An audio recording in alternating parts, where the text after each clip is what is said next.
Video like जरूर कर लीजिए और ऐसे वीडियो लगातार फ्री में पाने के लिए चैनल को तुरंत सब्सक्राइब कर लीजिए और बेल आइकन को जरूर टैप कर लीजिए ताकि आगे भी सारे वीडियो आपको मिलते रहे। यूट्यूब में फॉलो करते हैं तो प्लीज ये वाला फ्री टेलीग्राम चैनल जरूर ज्वाइन कर लीजिएगा। सारे नोटिफिकेशन सारे अपडेट यहीं पे आते हैं, ध्यान रखिए। नमस्कार दोस्तों, एग्जाम प्रिपरेशन के यूट्यूब चैनल पर मैं प्रियंका एक बार फिर से आप सभी का स्वागत करती हूँ। और आज की क्लास में हम लोग अपना जो पिछला टॉपिक है उसको कंप्लीट करेंगे, जो हमारे संविधान में आपातकाल के प्रावधान दिए गए हैं।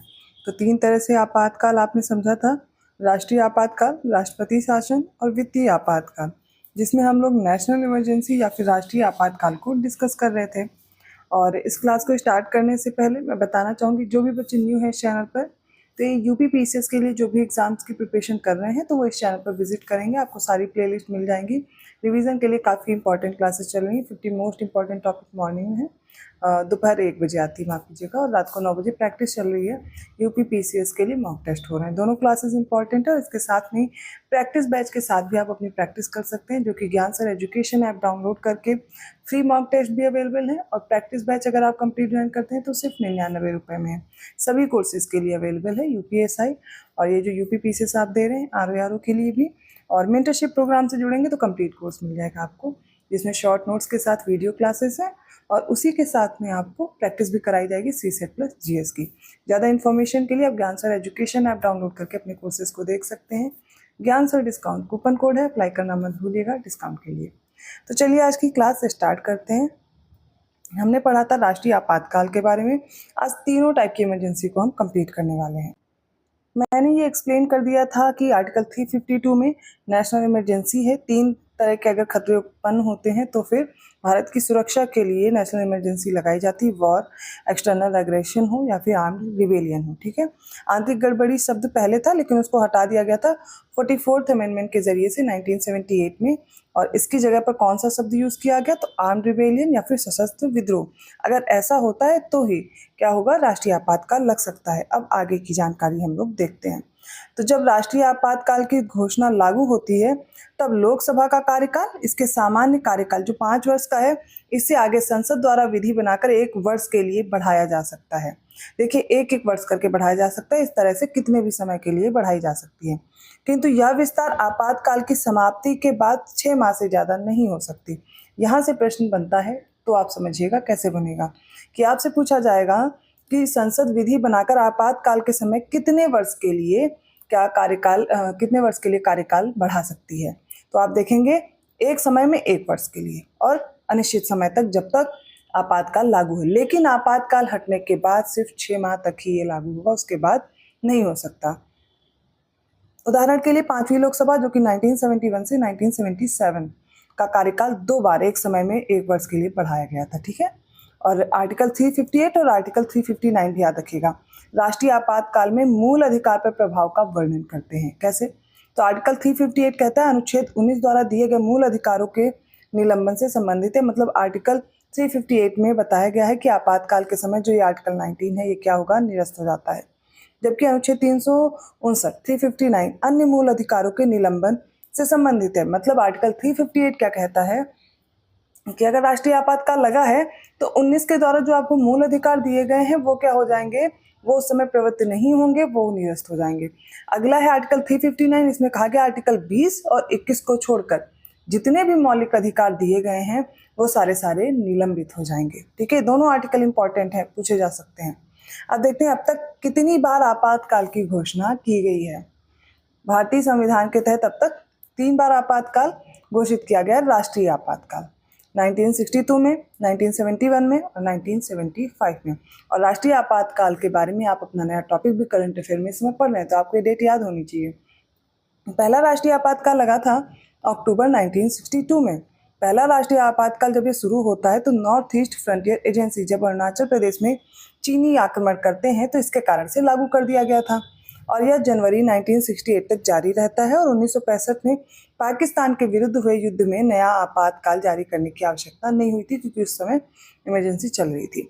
नेक्स्ट है दूसरा राष्ट्रीय आपातकाल, दिसंबर 1971 में लागू किया जाता है, और दिसंबर 1971 में पाकिस्तान के आक्रमण के फलस्वरूप ये जारी किया गया। यद्यपि यह आपातकाल प्रभावी था, किंतु इसके चलते ही तीसरा आपातकाल लगाया गया था जून 1975 में।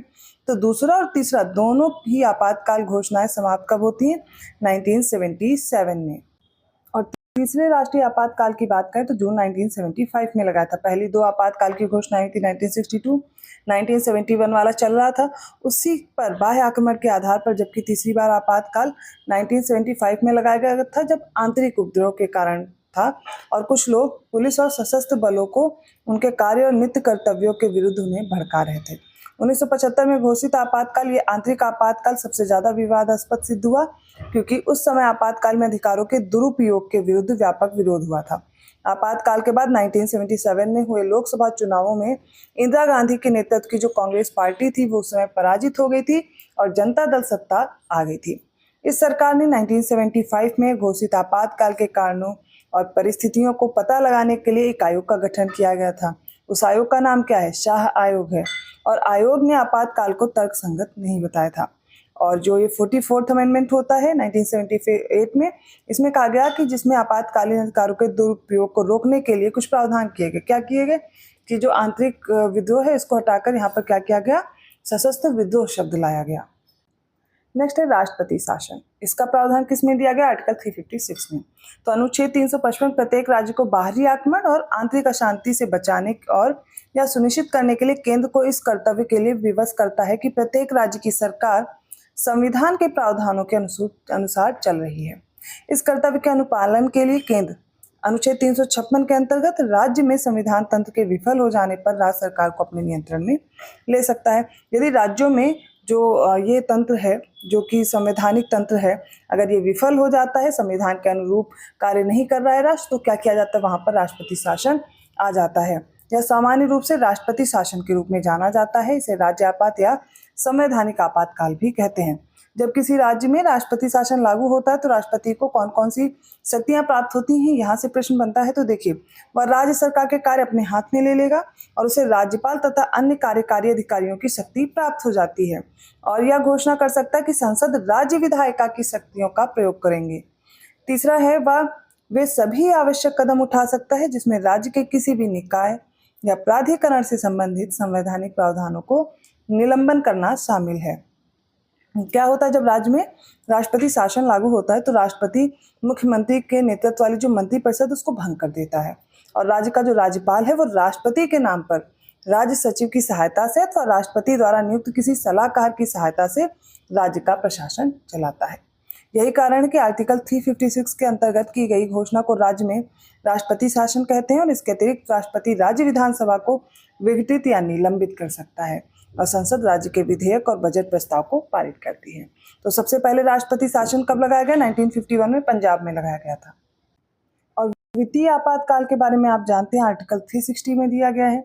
यह आपातकाल भारत की वित्तीय स्थिरता या फिर साख के खतरे पर लगाया जाता है और इसे वित्तीय आपातकाल के नाम से जानते हैं। ठीक है, अब ये जो वित्तीय आपातकाल है ये अभी अपने यहाँ भारत में एक बार भी नहीं लगा, इसके बारे में भी याद रखिएगा। आपातकालीन प्रावधान से रिलेटेड कुछ और फैक्ट्स हैं जो एग्जाम में पूछे जाते हैं, जैसे लोकसभा के विघटन की स्थिति में आपातकाल की उद्घोषणा लोकसभा के पुनर्गठन के बाद पहली बैठक से 30 दिनों तक जारी रहेगी यदि इस दौरान राज्यसभा द्वारा इसका अनुमोदन कर दिया गया हो। संसद को दोनों सदनों से अनुमोदन के पश्चात आपातकाल 6 माह तक जारी रहेगा और प्रत्येक 6 माह में संसद के अनुमोदन से इसे आगे भी जारी रखा जा सकता है। और राष्ट्रीय आपातकाल के दौरान संसद को राज्य सूची में वर्णित विषयों पर कानून बनाने का अधिकार प्राप्त हो जाता है और आपातकाल के दौरान संसद द्वारा राज्य सूची की विषयों पर बनाई गई विधियां आपातकाल की समाप्ति के बाद 6 माह तक प्रभावी रहते हैं। आपातकाल के दौरान संसद सत्र न चल रहा हो तो राष्ट्रपति राज्य सूची के विषयों पर भी क्या करेंगे? अध्यादेश जारी कर सकते हैं। जब वित्तीय आपातकाल की घोषणा लागू हो तब राष्ट्रपति केंद्र और राज्यों के मध्य करों के संवैधानिक वितरण को संशोधित कर सकते हैं। राष्ट्रपति मुख्यमंत्री के नेतृत्व वाली मंत्रिपरिषद भंग कर देते हैं। इस दौरान संसद क्या करेगा? राज्य का बजट प्रस्ताव पारित करेगा और इस प्रकार की घोषणा जारी होने के बाद 2 माह के भीतर इसका संसद के दोनों सदनों द्वारा अनुमोदन प्राप्त हो जाना चाहिए। अगर दोनों सदनों ने स्वीकृति दे दी है तो राष्ट्रपति शासन 6 माह तक चलता है। प्रत्येक 6 माह पर संसद की स्वीकृति से इसे अधिकतम कितने वर्षों तक बढ़ा सकते हैं? तो 3 वर्ष तक। किसकी बात हो रही? राष्ट्रपति शासन की। तो राष्ट्रपति शासन का प्रस्ताव सदन द्वारा सामान्य बहुमत से पारित किया जा सकता है।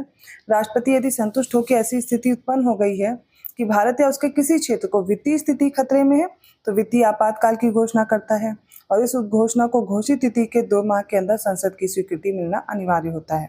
संसद की सामान्य बहुमत से प्राप्त स्वीकृति के उपरांत जो वित्तीय आपात है इसकी अनिश्चितता के लिए तब तक प्रभावी रहेगा जब तक इसे वापस नहीं लिया जाता और वित्तीय आपात की अवधि में राज्य के सभी वित्तीय मामलों पर केंद्र का नियंत्रण हो जाता है।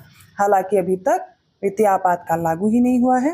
केएम नाम्बियार ने टिप्पणी की थी कि राष्ट्रपति का आपातकालीन अधिकार संविधान के साथ धोखा है। कथन भी पूछ लिए जाते हैं, किसका कथन है? मूल संविधान के अनुच्छेद 352 के आंतरिक शांति के स्थान पर 44th अमेंडमेंट आपको याद रखना है, जहां पर सशस्त्र विद्रोह प्रतिस्थापित किया गया था। और आर्टिकल 355 क्या है? संघ का कर्तव्य है कि बाह्य आक्रमण और आंतरिक अशांति से प्रत्येक राज्य की रक्षा करे।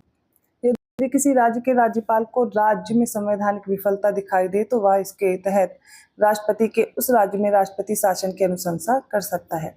भारत में वित्तीय आपातकाल आर्टिकल 360 के तहत अब तक लागू नहीं किया गया है और संसद द्वारा आपातकाल की घोषणा का अनुमोदन 1 माह की अवधि के भीतर होना आवश्यक होता है। भारतीय संविधान के अनुच्छेद 356 के तहत राष्ट्रपति शासन सबसे पहले 1951 में तत्कालीन पंजाब और पटियाला और east Punjab state union PEPSU राज्य में लगाया गया था। इसके बाद एसआर मुंबई बनाम भारत संघ 1994 द्वारा सुप्रीम कोर्ट ने एक निर्णय दिया था कि आर्टिकल 356 से संबंधित उद्घोषणा को न्यायिक पुनरावलोकन मतलब इसका न्यायिक पुनरावलोकन हो सकता है और इस उद्घोषणा के साथ ही राज्य विधानमंडल भंग नहीं की जा सकती जब तक कि ऐसी उद्घोषणाओं को दोनों सदनों द्वारा संसद के दोनों सदनों द्वारा 2 माह के अंदर अगर अनुमोदित नहीं किया जाता है। इसमें यह भी निर्धारित किया गया कि संवैधानिक तंत्र की विफलता यथार्थ में होनी चाहिए, ना कि कल्पित आधारों पर। 1975 के 38वें संशोधन अधिनियम ने राष्ट्रीय आपातकाल की घोषणा को न्यायिक समीक्षा से मुक्त घोषित कर दिया था, लेकिन बाद में क्या हुआ? 1978 का जो 44th अमेंडमेंट हुआ था इसके द्वारा इसको हटाया गया और मिनर्वा मिल्स मामले जो 1980 में आया था, इसमें सर्वोच्च न्यायालय ने माना कि राष्ट्रीय आपातकाल की घोषणा यदि दुर्भावना से की गई है या पूरी तरह से असंगत या अप्रासंगिक तथ्यों पर आधारित बेतुके या विकृत मंशा से लगाई गई हो तो क्या होगा? ये न्यायिक पुनरावलोकन में आएगा और यहाँ पर समीक्षा की जा सकती है सुप्रीम कोर्ट के द्वारा। तो ये किससे पलटा गया? पहले 1975 का 38वां संशोधन हुआ था, उसके बाद 1978 का 44th अमेंडमेंट, ये दोनों याद रखने हैं। तो आपातकाल से संबंधित जितने भी तथ्य हैं वो इस क्लास में कंप्लीट होते हैं। आई होप आपको समझ में आए होंगे। कहीं भी कोई डाउट रह जाता है तो आप पूछ लीजिएगा। वीडियो अगर अच्छा लगा तो लाइक करना मत भूलिए। चैनल को सब्सक्राइब नहीं किया है तो कर लीजिए। ऐसे इंपॉर्टेंट टॉपिक के साथ आती हूँ अगली क्लास में। तब तक के लिए धन्यवाद।